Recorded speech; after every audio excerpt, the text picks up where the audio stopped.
Chum TV. Furaha kiganjani.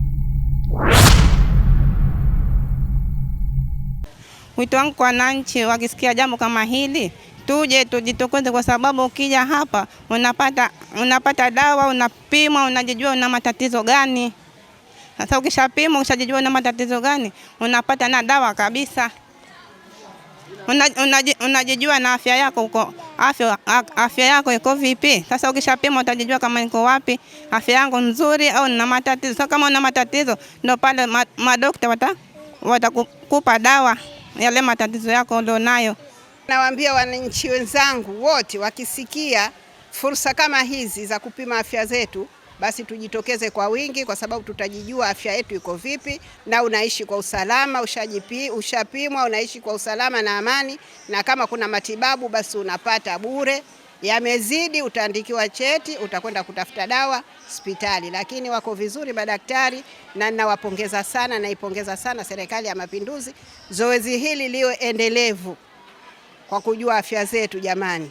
Kwa kweli hadi sasa mwitikio unaonekana kwamba ni mzuri. Wananchi niwapongeze sana kwa hili, wameitikia sana na zaidi kwa kweli wananchi wanaonekana kuhudhuria zaidi kwenye maeneo yote, lakini wameongezeka zaidi kwenye sehemu ya macho, na hii imechagizwa zaidi na uwepo wa miwani, kwa sababu tunatoa huduma ya utibabu wa macho, uchunguzi wa macho, lakini pia tunatoa miwani ya kusomea bure kwa wananchi ambao watakuwa wanahitaji kupewa miwani.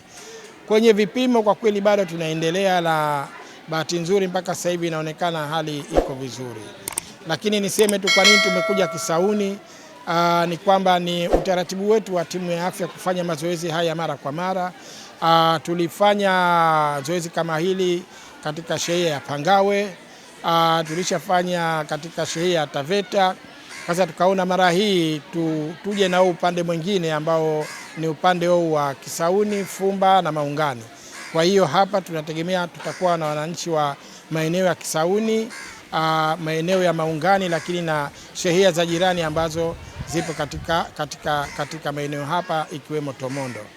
Kimsingi tunaendeleza huu taratibu, lakini tunawaomba sana, wito wetu kwa jamii kwamba tunapotoa huduma kama hizi kwa mfumo huu wa outreach program, basi wajitokeze kwa wingi, kwa sababu kuna wengine wanashindwa kupima afya zao kwa kuona tabu tu kufuata vituo vya afya.